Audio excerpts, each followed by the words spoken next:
여러분 안녕하십니까? 8월 23일 토요일 MBC 뉴스입니다. 이재명 대통령이 일본, 미국과의 연쇄 정상회담을 위해 순방길에 나섰습니다. 이 대통령은 조금 전 일본에 도착했는데 먼저 오늘 오후 이시바 시게루 일본 총리와 한일 정상회담을 진행합니다. 이정은 기자입니다. 이재명 대통령이 일본에서 미국으로 이어지는 3박 6일간의 순방 일정에 돌입했습니다. 첫 번째 목적지인 일본엔 조금 전 도착했습니다. 이 대통령은 도쿄 첫 일정으로 제1동포들과 만나고 오후에는 이시바 시게루 일본 총리와 한일 정상회담을 진행합니다. 두 정상은 지난 6월 G7 정상회의를 계기로 캐나다에서 한 차례 만났지만 상대국을 방문해서 하는 정상회담은 오늘이 처음입니다. 두 정상은 미국발 통상 환경 변화에 대한 대응 방안을 논의하고 한일 간 협력 구상을 담은 합의문을 발표한 뒤 만찬 행사를 이어갈 예정입니다. 내일은 일한 의원연맹 인사들과 회동하고 미국 워싱턴 DC로 향합니다. 현지 시각 25일 백악관에서 이재명 대통령 취임 후 첫 한미 정상회담이 열리는데 새 정부 초기 외교 성과를 가늠하는 분수령이 될 전망입니다. 지난달 한미는 통상협상에서 큰 틀의 합의를 이뤘지만 미국은 여전히 농축산물 추가 개방을 원하는 것으로 전해졌습니다. 또 주한미군 유연화, 방위비 분담금 증액, 중국 견제에 대한 적극적인 참여 등 안보 분야의 요구도 이어지고 있습니다. 우리 정부는 조선, 원전, 반도체 등 제조업 역량을 지렛대 삼아 협상에 임할 방침입니다. 정상회담을 마치고 한일 양국 재계 인사들과 할 간담회, 싱크탱크 연구소 CSIS에서의 정책 연설이 이어집니다. 이후 이 대통령은 필라델피아로 이동해 한미 조선 협력의 상징인 한화 필리조선소 방문을 끝으로 귀국길에 오릅니다. MBC 뉴스 이정은입니다. 이재명 대통령과 도널드 트럼프 미국 대통령 간의 첫 정상회담 사흘을 앞두고 조현 외교부 장관과 김정관 산업통상자원부 장관이 워싱턴 현지에서 성과 확보를 위한 전방위적인 노력에 나섰습니다. 조현 외교부 장관은 마코 루비오 국무장관과 회동했고 김정관 산업부 장관은 하워드 러트닉 상무장관, 크리스 라이트 에너지 장관 등과 만난 것으로 전해졌습니다. 한미 정상회담을 목전에 두고 양국의 밀고 당기기가 치열하게 전개되고 있다는 관측이 나옵니다. 특히 한미동맹 현대화의 필요성에 양국이 뜻을 같이 하지만 주한미군 전략적 유연성과 규모 조정, 방위비 분담금 문제 등의 입장차를 보이는 것으로 알려졌습니다. 북한이 휴전선 부근에서 공사 중인 북한군에 우리 군이 경고 사격을 했다며 도발 행위를 중단하라고 요구했습니다.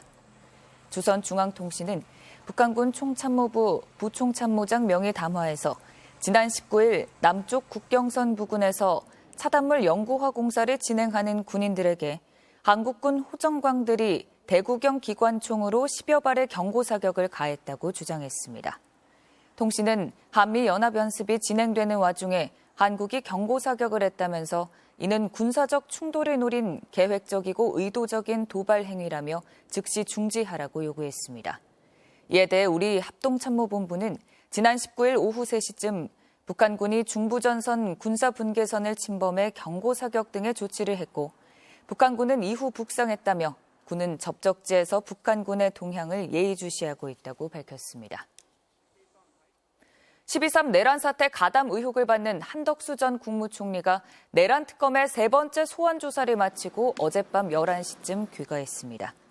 한 전 총리는 비상계엄 당일 계엄 선포문을 봤는데 왜 본 적이 없다고 했는지, 진술이 뒤집은 이유가 뭔지 등의 취재진의 질문에 답하지 않고 서울 고검청사를 떠났습니다. 한 전 총리는 지난해 12월 3일 윤석열 전 대통령의 불법 비상계엄 선포를 막지 못하고 방조, 가담한 의혹과 계엄 해제 뒤 법률적 결함을 보완하기 위해 사후 계엄 선포문 작성과 폐기에도 관여한 혐의를 받고 있습니다. 이날 조사를 바탕으로 특검은 한 전 총리에 대해 구속영장 청구 여부를 결정할 방침입니다. 경기 용인 오피스텔 여성 피살 사건의 피의자인 30대 남성은 피해자가 경찰에 자신을 신고하자 앙심을 품고 범행을 계획했던 것으로 드러났습니다. 경기 용인 서부경찰서에 따르면 피의자 남성은 그제 새벽 2시 40분쯤 용인 수지구에 있는 오피스텔 지하 주차장에서 중국 국적의 30대 여성을 미리 준비한 흉기로 여러 차례 찔러 숨지게 한 혐의를 받고 있습니다. 범행 직후 강원 홍천군으로 달아났다 어제 아침 붙잡힌 이 남성은 경찰 조사에서 피해자로부터 신고당한 일에 억울함과 앙심을 품고 범행을 저질렀다고 말했습니다. 경찰은 이 남성이 차량과 흉기 등을 미리 준비해 범행을 저질렀던 것으로 보고 살인 혐의 대신 보복 살인 혐의를 적용하기로 했습니다. 오늘은 선선한 가을이 온다는 절기 처서인데요. 이 절기가 무색하게 폭염이 더 심해지겠습니다. 태백을 제외한 전국에 폭염특보가 내려져 있습니다. 오늘 한낮 기온 서울이 34도, 대전 35도, 대구는 36도 안팎까지 치솟겠습니다. 수도권과 강원 중북부, 제주도에선 소나기가 내리겠는데요. 5에서 40mm가량 오는 곳이 있겠습니다. 내일도 서울의 낮 기온이 33도까지 오르겠습니다. 모레 오후에는 중부와 호남을 시작으로 화요일 전국에 비가 내리겠고요. 폭염도 조금은 완화가 될 것으로 보입니다. 오늘은 하늘에 가끔 구름 많겠습니다. 중북부 곳곳에서는 소나기가 지나겠습니다. 한낮 기온 서울이 34도, 광주 34도, 대구 36도 안팎까지 오르겠습니다. 내일은 동쪽 지방을 중심으로 소나기가 오는 곳이 많을 전망입니다. 날씨였습니다. 이상으로 뉴스 마칩니다. 시청해주신 여러분 고맙습니다.